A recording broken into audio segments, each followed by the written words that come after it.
அர்ஜுனன் கையில இருந்து ஆயுதங்களை போட்டான். சத்குரு சொன்னது வார்த்தை, போயிட்டு போட்டான். ஏன் போட்டாங்க? அவன் சொன்னது என்ன தெரியுமா? என்னால் ஆயுதங்களை ஏடா இவ்வளவு நேரமா கொண்டுட்டு இருந்த எல்லாரையும், என்ன பிரச்சனை உனக்கு? என்ன பிரச்சனை? என்ன தெரியுமா பிரச்சனை? முன்னால இருக்கிறதெல்லாம் சித்தப்பா, பெரியப்பா, குருநாதர், அண்ணன், தம்பி எல்லாம் முன்னால வந்துட்டாங்க.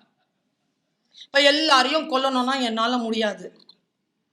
குருநாதர் சொல்கிறார், எவ்வளவு பெரிய ஞான வாக்கியம் பாருங்க. அர்ஜுனா, கையில் ஆயுதம் எடு, அவர்கள் மீது கணை தொடு, அவர்களை உயிரோடு கொல். ஏன் தெரியுமா சொன்னான்னு சொல்லிட்டு சத்குரு விளக்கம் தர்றார். நீ ஒருவரை கொலை செய்ய வேண்டும் என்றால் எப்போ உன் கை நடுங்குது? உங்க அப்பானா நடுங்கும், உன் புள்ளனா உனக்கு நடுங்கும், வேற யாராவது வந்து அடிச்சிருவியா? அப்போனா நீ உன் அப்பால இருந்தாண்டா தொடங்கணும், உன் பையன்ல இருந்தாண்டா தொடங்கணும். அதான்டா கீதன்னர். நடுங்குது இல்ல நமக்கு?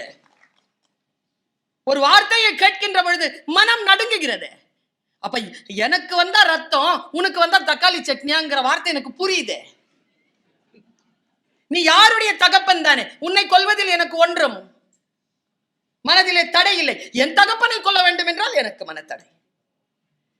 அப்படி என்றால் என்னுடைய படைப்புகளை நீ கை வைக்க வேண்டும் என்றால் உன் உறவினர்களோடு அதை தொடங்கு என்று சொன்னதுதான் பகவத்கீதை என்று சத்குரு சத் சங்கத்தில் பேசுகிறார்.